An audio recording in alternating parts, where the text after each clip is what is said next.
안녕하세요. 이번 시간은 113회 전산회계 1급 기출문제 풀이를 해보도록 하겠습니다. 1번입니다.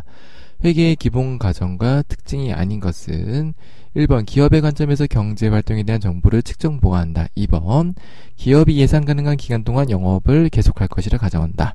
3번 기업은 수익과 비용을 인식하는 시점을 현금이 유출될 때로 본다라고 되어 있는데요. 기업이 수익과 비용을 인식하는 거는요, 현금이 유출된 때, 이거는 뭐라 그러죠?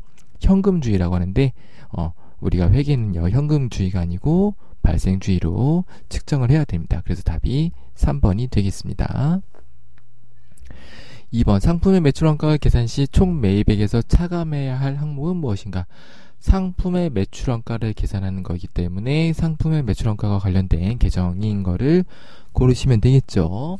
그런데 자, 그 중에서 뭐 해야 되냐면은 그 중에서 우리가 차감해야 돼요. 차감해야 되니까 매출원가의 차감 계정을 고르시면 되겠죠. 그래서 답은 3번이 되겠죠. 매입 환주가 매입 애누리는요, 매입액에서 차감을 해야 됩니다. 3번 건물 취득 시에 발생한 금액들이 다음과 같을 때 건물의 취득 원가는 얼마인가? 그래서 유형자산의 취득 원가에 대해서 물어보는 문제인데요. 자, 일단은 건물의 매입 금액 들어가고요. 취득세 들어가고, 그리고 자본의 대상 차입원가, 이건 뭐예요? 특정 차입금에서 발생한 이자, 그쵸? 그래서 우리가 내가 건물을 사고 싶은데 돈이 없어요. 그래서 내가 그 건물을 담보로 해서 차입을 할 수가 있는데, 그때 발생한 이자, 차입금에 대한 이자를 차입원가라고 하거든요. 그래서 이 차입원가도 가산을 해줘야 되고요. 관리 및 기타 일반 가져원가는 취득원가에 계산할 필요가 없죠. 그래서 20억에 2억에 1억 5천 더해서 23억 5천만 원이 취득원가가 되겠습니다. 4번 무형자산에 대한 설명으로 틀린 것은 1번 물리적인 시체는 없지만 식별이 가능하고요. 2번 무형자산을 통해서 발생하는 미래 경제적 효익을 기업이 통제할 수 있어야 합니다. 3번 무형자산은 자산의 정의를 충족하면서 다른 자산 등과 분리해서 거래를 할 수 있거나 계약상 또는 법적 권리로부터 발생하여야 한다. 4번 먼저 볼게요. 일반기업 회계기준은 무형자산의 회계 처리와 관련해서 영업권을 포함한 무형자산의 내용 요소를요, 원칙적으로 40년이 아니고 20년을 초과하지 않도록 한정하고 있습니다. 답은 4번이 되겠고요. 3번 볼게요. 무형자산은 자산의 정의를 충족하면서 다른 자산 등과 분리하여 거래를 할 수 있거나 5하죠. 또는 계약상 또는 법적 권리로부터 발생을 해야 됩니다. 그래서 내가 계약상으로 내가 쓸 수 있는 어떠한 권리 같은 것들이 있을 수가 있겠죠. 그리고 또는 법적으로 내가 쓸 수 있는 권리가 있을 수 있습니다. 뭐 상표권 같은 것들. 그래서 이런 식으로 무형자산은 이런 요건으로 되어 있습니다. 참고하시면 되겠고요. 5번입니다. 재무제표에 해당하지 않는 것은 이네요. 자, 재무제표의 종류가 뭐가 있죠? 재무상태표, 손익계산서, 그 다음에 현금흐름표, 자본변동표, 주석입니다. 그래서 답은 바로 고를 수 있어야 됩니다. 1번이 되겠죠. 1번은 합계잔액시산표죠.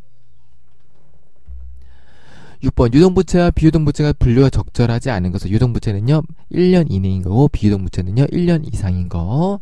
자, 그래서 봤더니 비유동부채에 봤더니 유동성 장기부채가 있는데요. 유동성 장기부채는요 유동부채에 속하는 거죠. 그래서 답이 2번이 되겠습니다. 7번 다음의 자본 항목 중에서 포괄손익계산서에 영향을 미치는 항목은 무엇인가?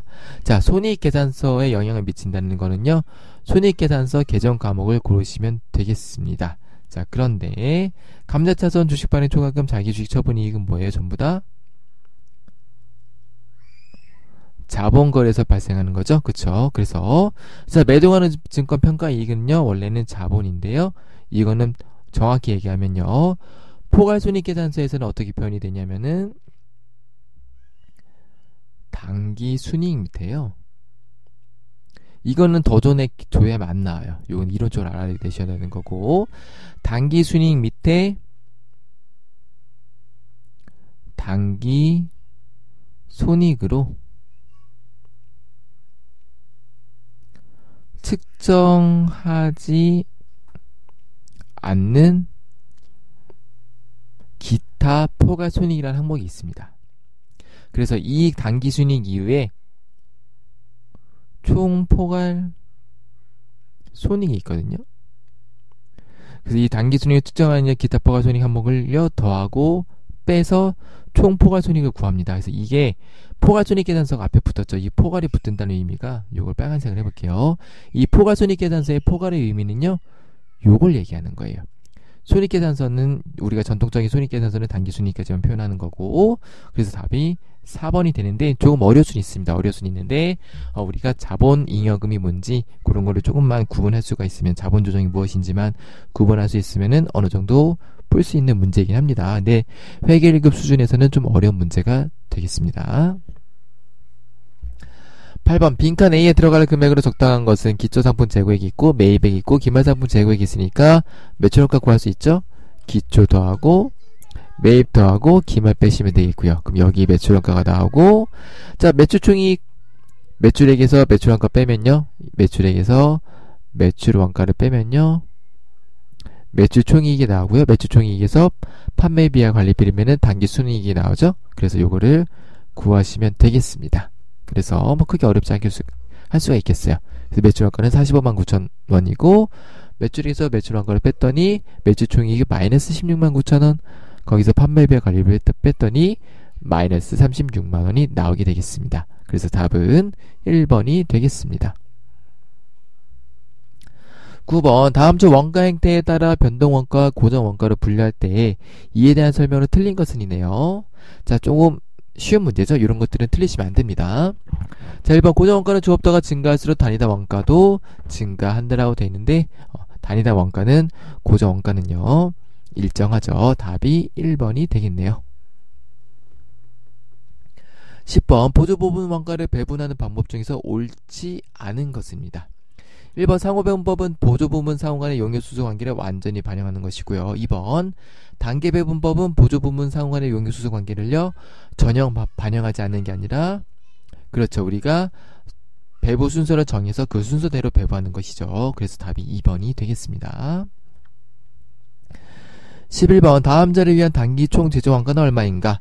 단기총 제조원가 구하는 거를 아시면은 어렵지 않게 풀 수가 있습니다. 자, 직접재료원가는요, 기초 더하고 단기 매입 더하고 기말 빼시면 되겠죠? 그래서 115만원 구하시면 되겠고요. 자, 직접 노무 원가가 좀 어려울 수 있는데요.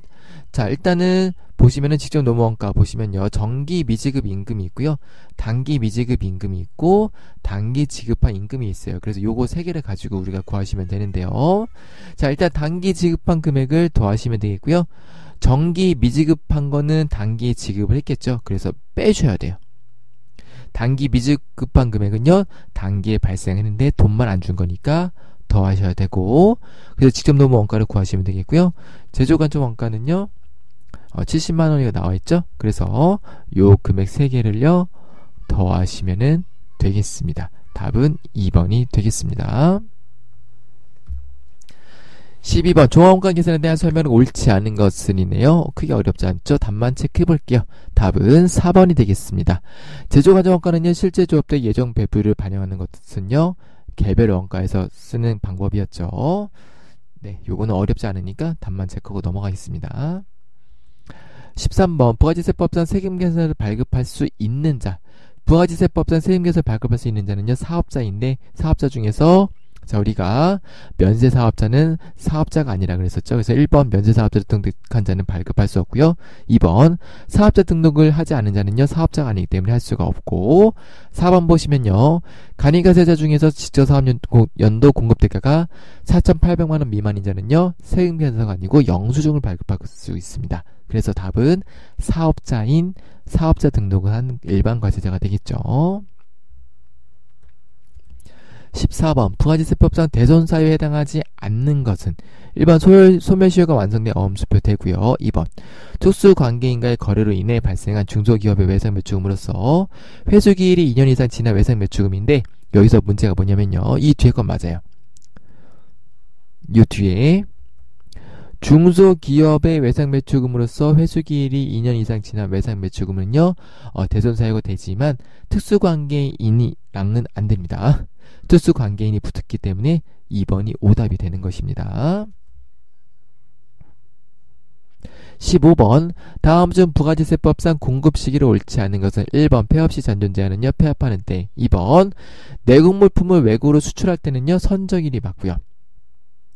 3번 무인 판매기로 제약을 공급하는 경우는요 무인 판매기에서 현금을 인출하는 때가 되겠습니다. 4번 위탁 판매의 경우는요 위탁자가 판매를 위탁한 때가 아니고요 어떻게 돼요? 위탁 판매가 어떻게 하는 거죠? 위탁자가 있고 수탁자가 있고 소비자가 있어요. 그렇죠? 그럼 어떻게 해요? 거래는 이렇게 되는 거죠. 그래서 위탁자가 수탁자한테 물건을 맡기고 수탁자가 실제로 소비자한테 넘기는 행위가 일어날 거예요. 그렇죠? 그래서 우리가 실제로 공급하는 때는요. 위탁하는 사람이 수탁한테 이거는 맡기는 거죠. 단순히 맡기는 거기 때문에 실제로 재공급이 될 수가 없고요. 재공급은요. 수탁자가 소비자에게 판매를 하는 때가 실제로 공급이 이루어지는 거라고 보시면 되겠습니다. 그래서 답은 4번이 되겠습니다. 잠깐 쉬었다가 실기로 넘어가 1번입니다. 다음의 자료를 이용해서 거래처 등록 메뉴에서 신규 거래처를 추가로 등록하시오.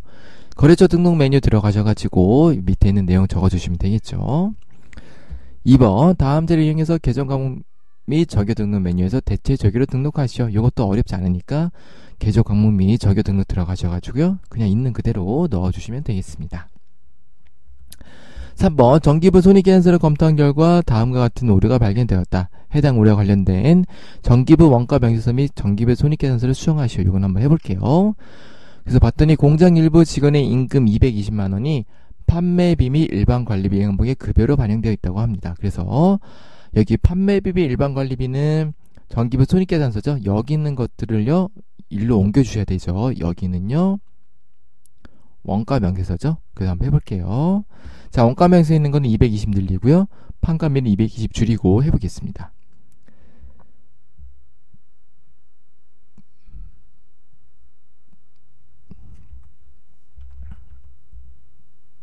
요거 실습을 해야 되는데 제가 실습 체크를 안 해서 체크만 넣어 보겠습니다. 네, 그래서 해볼게요.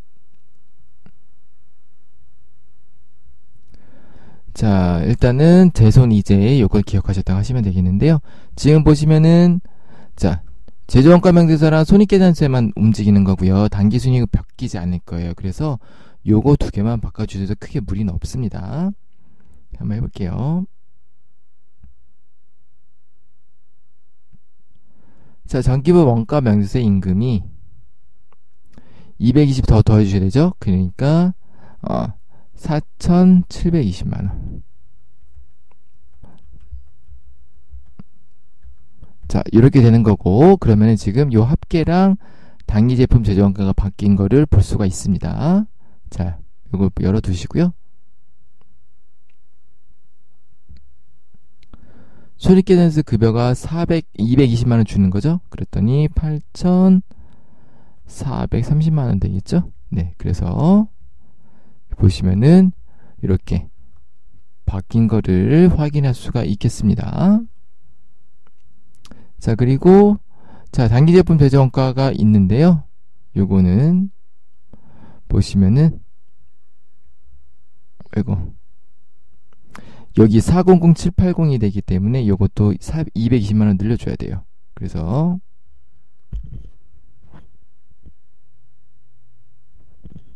400780 바꿔주시면 되겠습니다.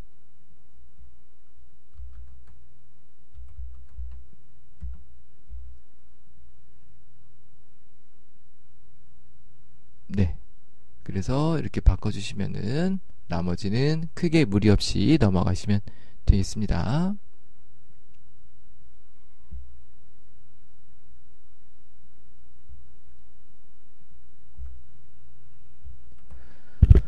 자, 문제 2번입니다. 상수로부터 원재료를 구입하기로 계약하고 당겨수표를 발행해서 계약금 300만원을 지급했다라고 되어 있습니다. 자, 계약한 거는 어떻게 하는 거죠? 우리가 일단 제가 이 계약금을 자, 그래서 계약금을 지급을 하면은 선급금이고요. 계약금을 내가 받으면은 선수금. 선급금은 자산, 선수금은 부채. 그 다음에 당겨수표 내가 발행하면은 당재금, 타인이 발행하면 현금이라고 했었죠. 그래서 요 문제의 포인트는 요거 두 개입니다. 당좌 수표를 어떻게 회계 처리할지, 그리고 계약금을 어떻게 회계 처리할지 두 개를 아셔야 됩니다. 자, 그래서 당좌 예금으로 내가 지급했기 때문에, 내가 발행해서 준 거기 때문에 당좌 예금이 대변인 300만원 오시면 되겠고요. 내가 계약금을 받은 거니까 선수금으로 인식을 해주시면 되겠습니다. 그리고 중요한 거, 거래처를 선수금에 넣어 주셔야 되겠습니다. 자, 2번 사업 취득을 위한 자금 9억 만기 6개월을 우리은행으로부터 차입하고 선이자 3,600만원을 제외한 나머지 금액을 보통 예금 계좌로 입금을 받았습니다. 자, 그리고 하나의 전표를 입력하는데 선이자 지급액은 선급 비용으로 회계 처리하라고 돼 있네요. 자, 그래서 보겠습니다. 일단은 만기가 6개월이니까 단기예요. 그쵸? 단기 차입금이 되겠고, 선이자가 있는데 보세요. 어떻게 처리하냐면 이렇게 처리하는 거예요. 이렇게. 그래서 내가 단기 차입금을 9억 원을 했는데 선이자를 제외한 나머지 금액이니까 선급비용, 선이자 3,600만원을 선급비용으로 이렇게 처리해 주시면 되겠고요. 나머지 금액을요, 보통예금으로 받은 거로 회계 처리하시면 되겠습니다. 실제로 선이자는요, 선이자를 뗀다고 하더라도 이자를 지급하는 때 우리가 이자로 인식을 할 수가 있어요. 그리고 나중에 이제 가시면 아시겠지만 실무적으로 원천징수를 해서 납부할 때도 원천징수하는 그런 금액들을 인식할 때는요, 이자를 지급하는 때입니다. 그래서 선이자는 원칙적으로 원천징수, 그러니까 그 원천징수의 납세 의무가 성립하지 않기 때문에 선급비용으로 인식했다가 나중에 인식을 해주시는 겁니다. 그래서 요게 실무하신 분들 좀 어려울 수는 있습니다. 실무에서 보통 선이자를 많이 안 하기 때문에 그냥 이자만 보시고 예수금을 생각하실 수 있겠지만 그렇게 하는 건 아니고요. 그렇게 어렵게 문제가 나오진 않기 때문에 문제에서 제시해 주신 대로 선급비용으로 처리하시면 되겠습니다.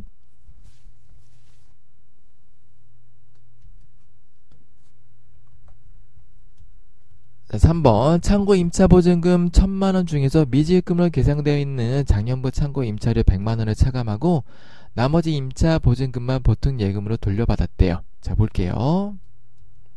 자, 임차보증금이 1,000만원에 있었는데요. 이 중에서 미지급금, 그러니까 내가 이 대원이란 데에다가 돈을 안 준 게 100만원이 있었던 거예요. 그래서 이 100만원을 제외한 나머지 900만원만 돌려줬다는 얘기가 되겠습니다. 4번 연간 상세에 대한 외상 매출금 253만원 중에서요 130만원이 보통예금 계좌로 입금되었대요. 그러면은 130만원만 보통예금 계좌로 입금됐으니까 130만원만큼만 외상 매출금을 없애주시면 됩니다. 5번 장기 투자 목적으로 콤포 상세의 보통주 2,000주를 1주당 만원에 취득하고 대금은 매입 수수료 24만원과 함께 보통예금 계좌에서 2차에 지급했대요. 자, 여기 중요한 게 뭐냐면은 장기 투자 목적이에요. 만약에 이게 단기 투자 목적이면은 매입 수수료는 뭘로 처리한다? 비용. 그런데 매도금융증권이나 만기보유증권은 어떻게 한다고요? 취득 원가의 가산. 그래서 제가 유가증권 사명제는 항상 중요하다고 말씀을 드리는 게 문제가 무조건 나옵니다. 무조건. 그래서 이런 거 나오시면 틀리시면 안 돼요. 그래서 얘는 자, 장기 투자 목적이고 만기에까지 보유한다는 말이 없기 때문에 매도가능 증권으로 분류하시면 되겠고요. 여기 2,000주에 만원에서 2,000만원에다가 매입 수수료를 어떻게 한다고요? 취득 원가에 가산한다. 그래서 매도가능 증권으로 인식을 해주시면 되겠습니다. 자, 6번 수입한 상품에 부과된 관세 756만원을 보통예금에서 2차에서 납부했대요. 자, 2차에서 납부했으니까 관세를 그냥 납부하신 대로 처리하시면 되겠습니다. 자, 그리고 중요한 게 뭐냐면 내가 지금 산 게 뭐냐면은 보세요. 상품을 산 거죠. 상품의 관세는 뭐예요? 상품의 취득 부대 비용입니다. 그래서 취득 부대 비용 어떻게 한다고요? 본 계정에 가산하는 겁니다. 그래서 제가 따로 상품이라는 설명을 하지 않더라도 문제 있는 요 상품 체크한 거 확인하시고 상품으로 그냥 회계 처리해 주시면 되겠습니다.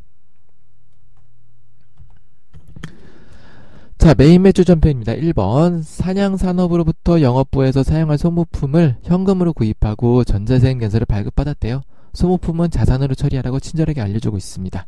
자, 그래서 전표 유형은요, 메인 매출 전표에 50일 과세가 되겠죠. 세액내서 발행했으니까. 거래처는 상향산업 하시면 되겠고요. 소모품 자산으로 처리하니까 소모품으로 인식하시면 되겠죠. 부가세 인식해 주시고요. 미지급 또는 현금으로 처리하시면 되는데, 문제에서는요, 현금으로 구입했다고 되어 있기 때문에 현금으로 넣어주시면 되겠습니다. 그리고 유의할 게 뭐냐면, 자, 여기 현금으로 구입했긴 했지만 전자세액매수를 발급받았기 때문에 과세 유형은요, 전자세액매수의 유형인 50일 과세를 넣어주셔야 돼요. 현금 과세를 넣는 게 아닙니다. 2번, 내국 신형장으로 수출용 제품의 원재료 3,400만원을 롯데 상사에서 매입하고 아래 영세율 전자세액매수를 발급받았대요. 영세율이니까 영세로 과세 유형을 넣어주시면 되겠죠. 나머지는 어려운 거 없습니다. 그대로 넣어주시면 되겠네요. 3번, 송광수산으로부터 영업부 직원 선물로 마른 멸치 세트 50만원, 영업부 거래처 선물로 마른 멸치 세트 30만원을 구매했대요. 자, 이렇게 복리후생비랑 접대비가 섞여 있을 때는 어떻게 해야 될지 조금 난감하시죠? 그런데 문제에서 그런 고민을 좀 덜 수 있게 전자계산서를 발급했다고 되어 있습니다. 그래서 어떻게 하시냐면요, 자, 이렇게 하는 거예요. 일단 첫 번째로 포인트가 뭐냐면, 자, 이렇게 복리후생비 그리고 이제 계정 과목이 바뀌었죠? 접대비에서 기업 업무 처준비로 이렇게 바뀌었는데, 자, 첫 번째 포인트는 요거고요. 두 번째 포인트는 뭐냐? 요거. 그래서 중요한 게 요 품목에 의해서 계산서가 발행됐다는 거. 그래서 계산서는요, 무조건 면세인 거죠. 그래서 여기서는 부가세 고민 없이 그대로 그냥 이렇게만 나눠주셔도 문제 풀이를 할 때는 수월하게 풀 수가 있겠습니다. 만약에 섞여 있다라고 했을 때는요, 이만큼만 부가세를 따로 인식을 해주셔야 돼요. 그러니까 5만원만 우리가 매입세 공제를 받을 수 있고요. 3만원은 불공으로 처리를 해주시면 되겠습니다.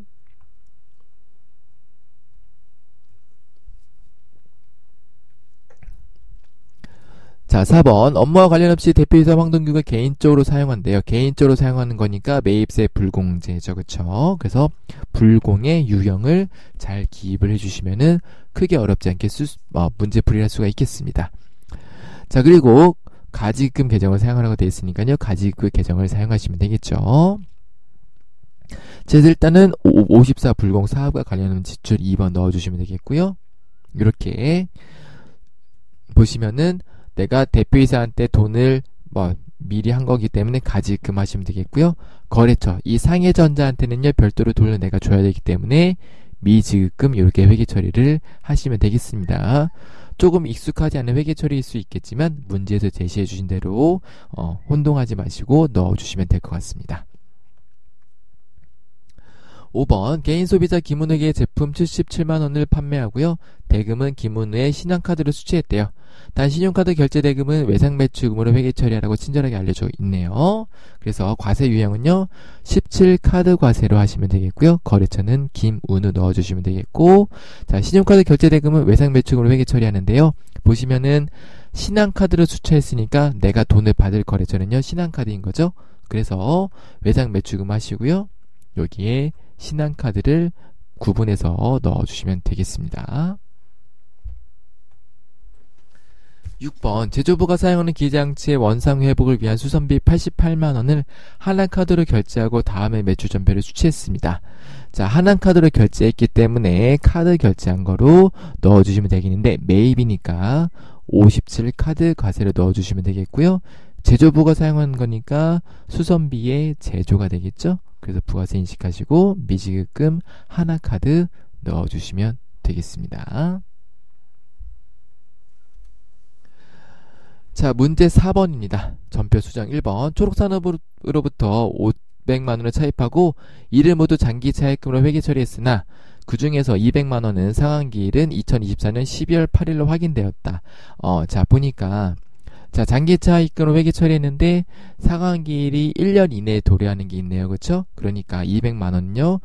장기차 입금에서 단기차 입금으로 계정 과목을 대체해 주시면 되겠습니다. 그래서 수정 전에는요, 장기차 입금이 500만원이었는데 수정 후에는요, 장기차 입금 300만원, 단기차 입금을 200만원으로 구분해 주시면 되겠습니다. 전표는요 9월 9일 일자의 전표를 조회해서 회계 처리를 바꿔주시면 되겠습니다. 자, 2번 바로카센터에서 영업부의 영업용 화물 차량을 점검 및 수리하고 차량 유지비 25만원을 현금으로 지급했습니다. 전자세금계서를 발급받았는데 회계 담당 직원이 일반 전표에 입력했대요. 그럼 어떻게 하면 되겠어요? 일반 전표에 있는 거 삭제하시고요. 매일 매주 전표에다가 10월 15일 거 넣어주시면 되겠죠? 그래서 크게 어렵지 않게 늘 수가 있을 겁니다. 전자세금계서 발급받았으니까 50일 과세하시면 되겠고요. 그 다음에 영업부의 영업용 화물 차량이기 때문에 우리가 부가세가 공제가 됩니다. 그래서 요거 까먹지 말고 넣어주시면 되겠고요. 판관이죠. 영업부니까. 그리고 자, 현금을 지급했으니까 현금으로 27만 5천원 넣어주시면 되겠습니다. 자, 결산자료 입력입니다. 1번 결산일 현재 외상매입금 잔액의 2024년 1월 2일에 미국에 소재한 원재료 공급거래처 노로부터 원재료 5,500달러를 외상으로 매입하고 미지급한 잔액이 있습니다. 이 미지급한 잔액을요 외화평가해 주시면 되겠죠. 그런데 매입시 기준 환율이 1,100원인데 결산시가 1,200원이니까 나는 2,000달러에 곱하기 100원인 20만원인가요? 20만원만큼 어떻게 해요? 부채가 늘어났죠? 부채가 늘어났으니까 결국은 뭐다? 이만큼이 외화 환산 손실이 되겠죠. 그래서 이렇게 회계 처리하시면 되겠습니다. 네, 이렇게 넣어주시면 되겠습니다. 2번 결산이 현재 단기 매매 목적으로 보유 중인 지분 증권에 대한 자료는 다음과 같다. 적절한 결산 분개를 하시오. 자, 단기 매매 목적으로 보유한 거니까 단기 매매 증권을 평가하시면 되겠네요. 봤더니 취득원가가 5,600이었는데 결산일에 5,400이니까 200만원만큼 손해가 발생했죠. 그래서 단기 매매 증권 평가 손실이 200만원 발생했다라고 회계 처리를 해주시면 되겠습니다. 3번 5월 1일 제조부 공장의 1년치 화재 보험료를 360만원을 보통예금 계좌에서 이체해서 납부하고 전액 보험료를 회계 처리했대요.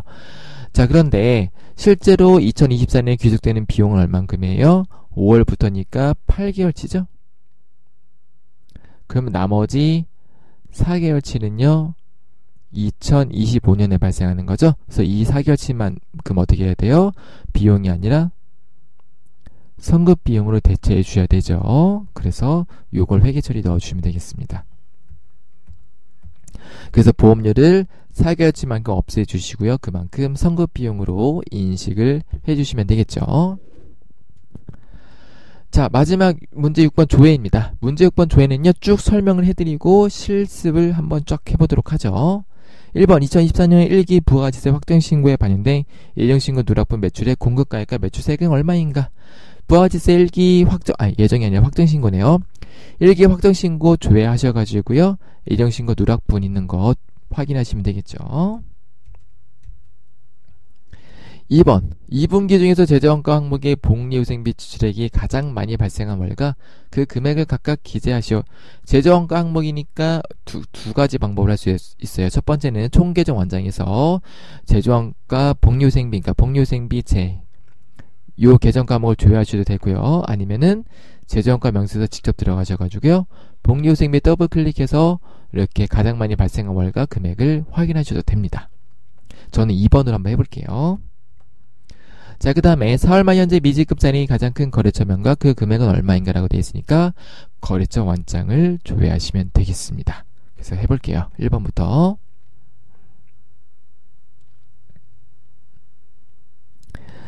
자, 부가세 신고서 들어가셔가지고요 1기 확정이니까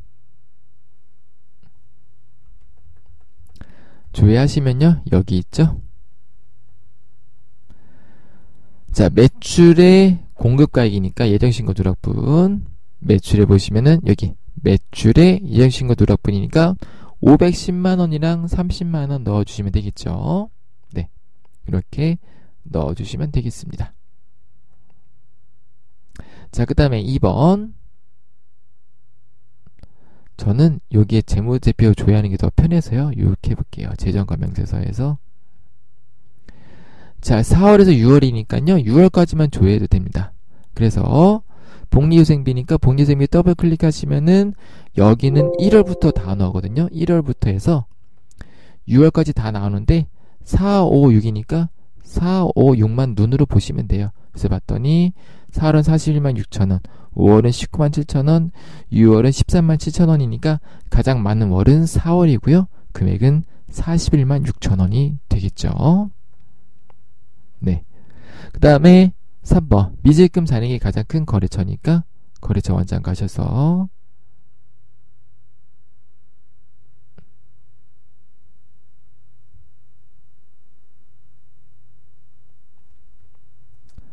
(4월) 말이니까 4월 말 현재 미지급 이렇게 조회하시면 되겠죠. 그래서 봤더니 4월 말 현재 미지급이 가장 큰 거래처는요 5천만원인 세경상사가 되겠습니다. 그래서 이렇게 조회를 하시면 되겠습니다. 네, 자 이렇게 해서 전산회계 1급 113의 기출문제 풀이를 마무리해 보도록 하겠습니다. 시청해주신 여러분들 감사합니다.